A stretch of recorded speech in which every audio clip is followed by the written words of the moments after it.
ग्वालियर में नाले में तब्दील हो चुकी स्वर्ण रेखा नदी को उसके पुराने स्वरूप में लाने के लिए लंबे समय से कवायद की जा रही है, लेकिन उसका कोई परिणाम सामने नहीं आता देख स्वर्ण रेखा नदी बचाओ आंदोलन समिति के अध्यक्ष एडवोकेट विश्वजीत रतौनिया ने लंबे समय से सो रहे सिस्टम को जगाने के लिए अब एक अलग ही कदम उठाया है। उन्होंने स्वर्ण रेखा नदी के पुनरुद्धार के लिए सत्याग्रह किया है और यह सत्याग्रह शहर के फूलबाग स्थित लक्ष्मीबाई समाधि स्थल के पास से गुजर रही स्वर्ण रेखा नदी, जो अब नाला बन चुकी है, उसी के गंदे पानी में 5 घंटे खड़े होकर किया गया है। नदी को बचाने के लिए किए गए इस सत्याग्रह की जानकारी जब शहर के कई युवा और समाज सेवियों को हुई, तो वो भी नदी बचाने के लिए इस सत्याग्रह में शामिल हुए।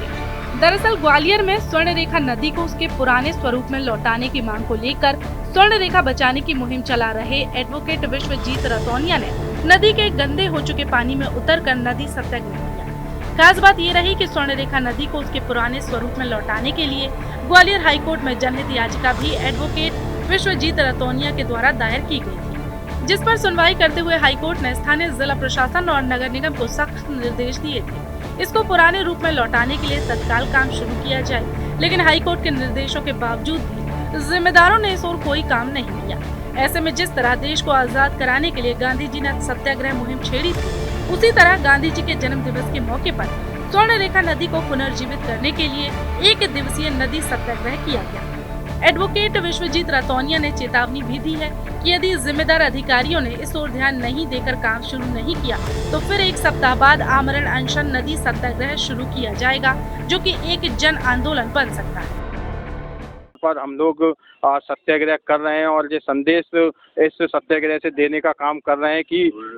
ये नदी जो है एक जमाने में जीवनदायिनी रही, एक बार फिर ये ग्वालियर के गरीब वंचित मजदूर किसान कमेरा जाति के लोगों की जीवनदायिनी बने और इसमें साफ पानी बहे।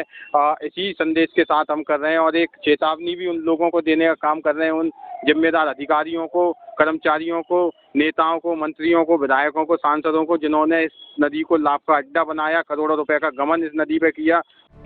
गौरतलब है कि स्वर्ण रेखा नदी इतिहास के पन्नों में ग्वालियर की जीवन धारा हुआ करती थी, लेकिन समय के साथ ये शहर के बड़े नाले में तब्दील हो गई है। लेकिन एक बार फिर से नदी को पुराने स्वरूप में लाने की कवायद की शुरुआत की जा चुकी है और उसे जन आंदोलन बनाने की बात की जा रही है। ऐसे में कहीं न कहीं एक बार फिर स्वर्ण रेखा नदी को साफ सुथरा बनाने की उम्मीद जागी है। ग्वालियर से TV9 के लिए धर्मेंद्र शर्मा की रिपोर्ट।